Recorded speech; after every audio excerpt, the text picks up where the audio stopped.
Welcome in, everybody. Brandon Vickery with you as we look back at another week of Valpo baseball. Glad to be joined by yesterday's winning pitcher, Wes Gordon, as we chat with Wes about yesterday's start. And well, Wes, you went out there against an offense that's prolific and that has scored runs over the course of the season with regularity, and you shut them down. 7 scoreless, and then you end up going a complete game and allowing 2 runs. What was your strategy yesterday? For me, it was throw strikes and do my best to keep them off balance. I know that if I throw strikes and work quickly, it allows my position players or the position guys to be on their toes and be ready for the ball at all times. And yesterday, everybody played really well in the field, so it worked out well. It was one of those days where the offense scored early and often. How does that help as a pitcher when you have that type of early support? It's nice. You can just take a deep breath and relax and just pitch with a lead, which is pretty much just continuing to fill up the zone and attacking the hitters. So in terms of mindset, it doesn't really change much, but in the back of your head, you're able to relax a little bit more. So it was nice.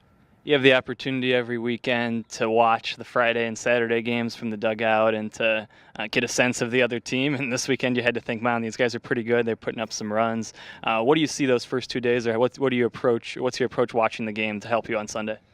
For me, the same thing. Like, nothing really changed.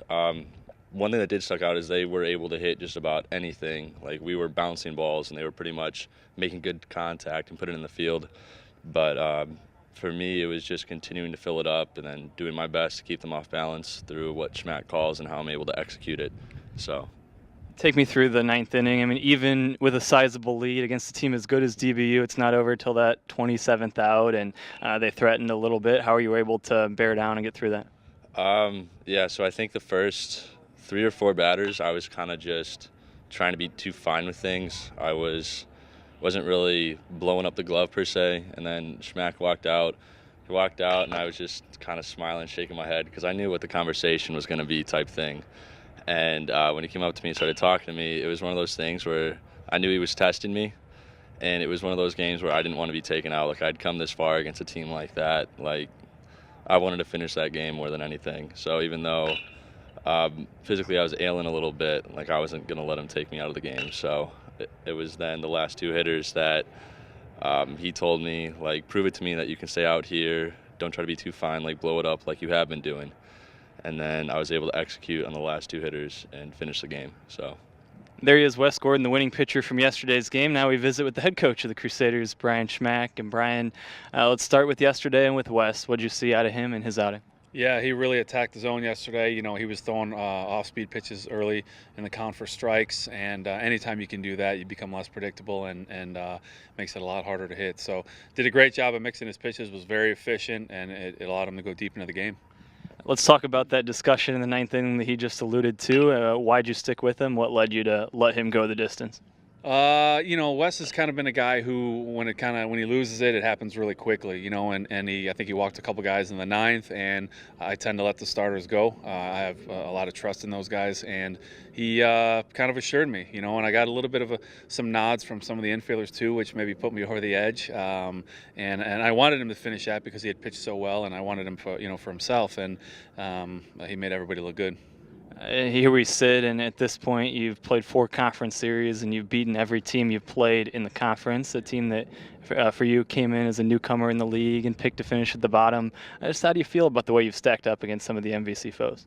I'm pretty happy with it so far, to be honest. Obviously the record's not what it is as far as being over 500 in league play, but the unexpected is always out there as far as are we going to win any games? How much better is this league than maybe what we're used to on a weekend, week out basis? So like you said, we've won a game from every opponent, and I think that's good. We'd like to win more series, but I think we're okay, and we're playing well in a majority of the games, so that's a good start.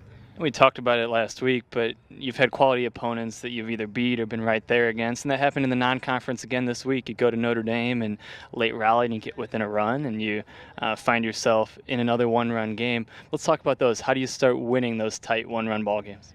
I think those come down to pitching. They usually do, and we just have to get off to a better start. I think the last couple times we've scored early, but we've also, I think we allowed 4 at Illinois. I think we allowed the 3 at Notre Dame. It's just really tough to win those games.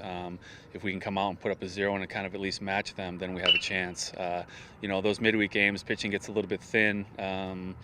Because the weekend starters obviously aren't there, so it sometimes becomes a battle, and we just have to get off to a better start. It's tough to play catch up all the time.